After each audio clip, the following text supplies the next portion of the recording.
या महाराष्ट्रामध्ये आणि देशामध्ये जेव्हा जेव्हा महिलांनी पुढे येऊन काम करण्याचा प्रयत्न केला तेव्हा तेव्हा इतिहास घडलेला आहे. जिजामाता असतील, सावित्रीबाई फुले असतील, रमामाता असतील, अशा आईबा होळकर असतील, जेव्हा जेव्हा त्यांनी एखादी गोष्ट हातामध्ये घेतली त्याचा इतिहास करून दाखवला. तसं माढा विधानसभेमध्ये आता तुम्ही बोलता बोलता म्हणला की माढा विधानसभेमध्ये एक महिला म्हणून तुम्ही पुढे आलेला आहात, तर त्याच्याबद्दल तुमचं काय मत आहे? मी महिला म्हणून पुढे आलेले आहे. खरं माढा मतदारसंघाचा इतिहास घडवण्यासाठीच आलेले आहे. कारण तुम्ही पाहता किती दिवस झालं मी महाविकास आघाडीकडून पण तिकीट मागत होते. पण एका महिलेची उमेदवारी कशी डावलली जाते, हे उदाहरण तुम्ही सिद्धी कदमच्या माध्यमातून पाहिलेलंच आहे. त्यामुळे महिलेला कुठेही राजकारणामध्ये सक्रिय होऊ देत नाहीत. परंतु माननीय अजितदादा पवार आणि युती सरकारने मला ही खूप मोठी संधी दिलेली आहे. कारण ती माझे काम पाहून दिलेलं आहे. त्यामुळे माढा शहरातील प्रत्येक नागरिकाला मी तेच आव्हान करते की समाज परिवर्तनाचं प्रत्येक वेळेचं काम हे महिलांच्या हातावर येऊन ठेपलेलं होतं. महिलांनी पुढे येऊनच हे समाज परिवर्तन केलेलं आहे. राजमाता जिजाऊ असतील, सावित्रीबाई फुले असतील आणि आज आम्ही सर्व महिला ज्या आघाडीत युतीतून आहोत, त्या सर्व महिला आम्ही हे काम करत आहोत. कारण आम्हाला पाहतोय राजकारणामध्ये 50% आरक्षण असून सुद्धा तेवढं निर्णय स्वातंत्र्य महिलांना दिलं जात नाहीये. महिला तेवढं सक्षमपणे काम करताना दिसून येत नाहीयेत. पण गेली 7 वर्ष झाले मी स्वतः वैयक्तिकरित्या महिला असून आणि आमच्या माढ्यातील सर्व इतर महिलांना बरोबर घेऊन माढा शहराचा कारभार आम्ही चालवते. राजकारणात संपूर्ण निर्णय स्वातंत्र्य आमच्या हातामध्ये आहे आणि पूर्ण सक्षमतेने आम्ही नगरपालिका चालवत आहोत आणि ह्या निर्णय स्वातंत्र्यावर पूर्णपणे सक्षम होऊन आम्ही राजकारणात पुढे आलेलो आहोत.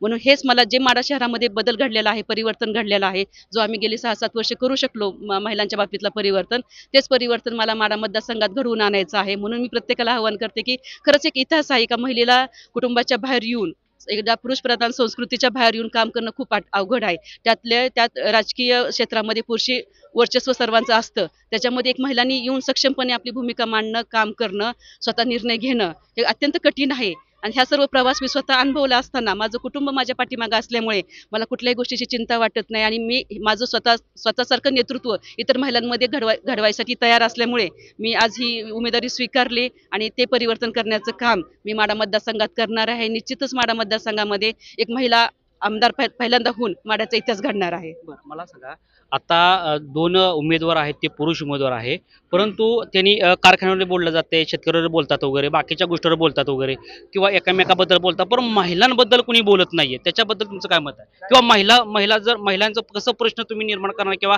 त्यासाठी काय योगदान करणार तुम्ही? तुम्ही तेच आतापर्यंत तेच पाहिलं आलं की महिला हा घटक हा दुर्लक्षित राहिलेला आहे. कारण महिलांना जरी महिलांचं प्रत्येक काम हे कुटुंबापुरतंच मर्यादित ठेवलंय, कुटुंबाच्या बाहेर तिला कुठल्याही गोष्टीमध्ये स्वातंत्र्य दिलेला नाहीये.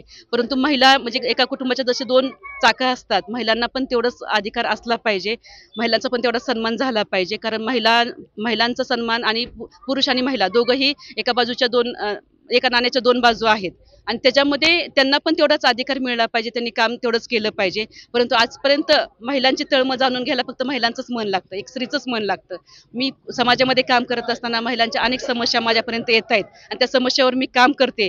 ह्यातूनच मला भविष्यामध्ये वाटलं की आपण फक्त माढा शहरापुरतं मर्यादित न राहता मला ह्यापुढे माढा मतदारसंघामध्ये काम केलं पाहिजे. कारण महिलांच्या अनेक समस्या आहेत आणि त्याला वाचा फोडायचं काम आजपर्यंत कुणीच केलं नाहीये. आजपर्यंत अनेक पुरुष आमदार म्हणून आपल्या भागामध्ये झाले, त्यांनी काम केलं फक्त पुरुषांच्या गोष्टींचा विचार करूनच काम केलेलं आहे. पण महिलांना अनेक समस्यांना सामोरं जावं लागते. जसं आज बदलापूर सारख्या घडलेल्या अत्याचाराच्या घटना असतील, ह्या ज्यावेळेस घटना घडत्याच त्यावेळेस आमचं मन तन्मळून उठतं, आम्हाला त्रास होतो. कारण आमच्या एक भगिनी त्याला सामोरं गेलेली असते.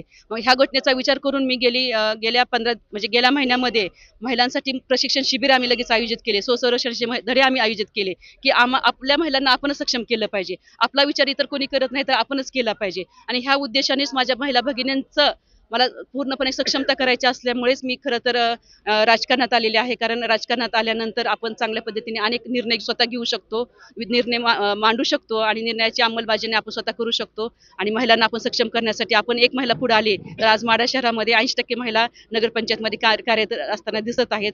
त्याला एकमेकीचा आधार दिल्यानंतर महिला निश्चित चांगलं काम करू शकतील. महिलांचा विचार ह्या महिलाच करू शकतात, ह्या भूमिकेतूनच मी पुढे आलेली आहे. म्हणून मला असं वाटतं की राजकारणामध्ये महिला आल्या पाहिजेत. कारण जेवढ्या पुरुषांना समस्या आहेत तेवढ्याच महिलांना, त्यापेक्षा जास्त समस्या महिलांना आहेत. त्यामुळे महिलांच्या समस्या विचार करण्यासाठी एक महिला नेतृत्व पुढे येणं गरजेचं आहे आणि ह्या भूमिकेतून आम्ही पुढे आलेलो आहोत. आता तुम्ही म्हटला की सिद्धी रमेश कदम यांचं तिकीट कापलेलं आहे, बरोबर आहे. तर शरद पवार आणि त्यांची विचारधारा महिलांसाठी पोषक आहे असं समजतं, कारण चळवळीचे लोक म्हणून ओळखले जातात वगैरे.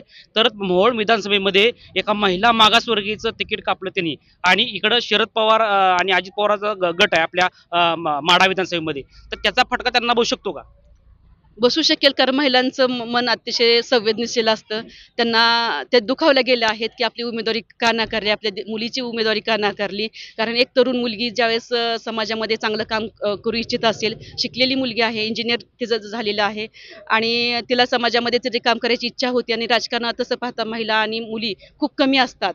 मग एवढ्या कमी असताना सुद्धा एका मुलीची इच्छा असताना तिला समाजसेवेची एकतर तरुणांमध्ये हे समाजसेवा हे राजकारण रुजलं पाहिजे, चांगल्या पद्धतीने रुजलं पाहिजेत आणि राजकारणामध्ये एक चांगल्या शिकलेले होतकरू मुली आणि मुलं आली पाहिजेत. आणि हे असताना सुद्धा तिला जर तिकीट एकदा त्यांनी डिक्लेअर तिला तिकीट करायचंच नव्हतं, त्यांना द्यायचं नव्हतं, तर एक तर डिक्लेअर केलं. तिच्या एबीपी माझ्यासारख्या टीव्ही चॅनलला न्यूज चॅनल सुद्धा तिच्या मुलाखती झाल्या आणि ऐन वेळेस शेवटी तिचं तिकीट कॅन्सल केलं. आमच्या सर्व महिला भगिनींचं खरंच मन खूप दुखावलं गेलेलं आहे.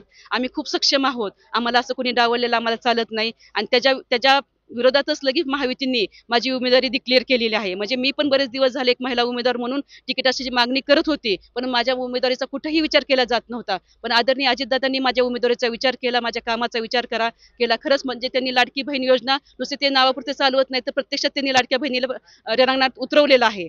आणि हा फरक आहे दोन्ही पक्षामधील किंवा दोन्ही विचारधारामधील. अशी विचारधारा सर्वांची असली पाहिजे. आजपर्यंत सर्वच महापुरुषांनी स्त्रियांच्या मताचा, स्त्रियांच्या विचारांचा आणि स्त्रियांचा आदर केला आहे. इथं कुठेतरी अनादर झालेला आम्हाला सिद्धीच्या बाबतीत दिसलेला आहे. आमच्या महिला भगिनी ह्या बाबतीत निश्चित बदला घेणारच आहेत, जे तुम्हाला येणाऱ्या ह्याच्यामध्ये दिसूनच येईल.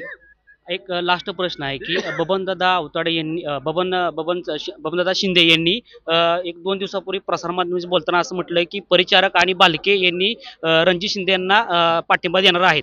तर ते दोघं युतीचा धर्म पाळणार काय? ह्या सर्व अफवा आहे. प्रत्यक्षात आदरणीय परिचारक मालक असतील किंवा आदरणीय भालके साहेब असतील किंवा इतर कोणी सर्व वरिष्ठ मंडळी असतील, त्यांनी कुठेही असं तुमची पत्रकार परिषद घेऊन कुठेही स्टेटमेंट देऊन पत्रकारांना बोलू असं काही डिक्लेअर केलेलं नाहीये. आज खूप त्यांची दादांनी जे उमेदवार उभा केलेला आहे त्यांच्याबद्दल पूर्ण निगेटिव्ह वातावरण आहे. त्यामध्ये त्या टेन्शनमध्ये त्यांनी असं भासवत आहेत की सर्वांचा मला पाठिंबा मिळत आहे, सर्वांचा मला पाठिंबा मिळत आहे. पण त्या गोष्टीकडे लक्ष न देता ज्यावेळेस हे सर्वजण आपलं स्वतःची भूमिका डिक्लेअर करतील, आदरणीय मालक असतील किंवा भालके दादा असतील आणि काळेसाहेब असतील, काळेसाहेबांनी तर डिक्लेअर भूमिका केलेली आहे की ते आमच्याबरोबरच काम करत आहेत, कारण ते राष्ट्रवादी पक्षाचेच आहेत. त्याच्यामुळे त्यांची भूमिका तर आजपासून क्लिअर झालेलीच आहे. पण कुठलीही अशी भूमिका स्पष्ट झालेली नाही आणि मी एक सांगते की हे सगळे महायुतीचे वरिष्ठ मंडळी आहेत, नेते मंडळी आहेत. त्याच्यामुळे महायुतीचा धर्म ते 100% पाळतील. ते महायुतीच्या विरोधात अजिबात जाणार नाहीयेत आणि एका बहिणीला ज्या महायुतीने त्यांना एका महिला भगिनीला तिकीट दिलेलं आहे, ज्या महायुतीने लाडकी बहीण योजना इतकी लोकप्रिय केलेली आहे, त्या महायुतीच्या विरोधात ते निश्चित जाणार नाहीये. ते त्यांच्या बहिणीला विधानसभेत पाठवल्याशिवाय राहणार नाहीयेत. धन्यवाद.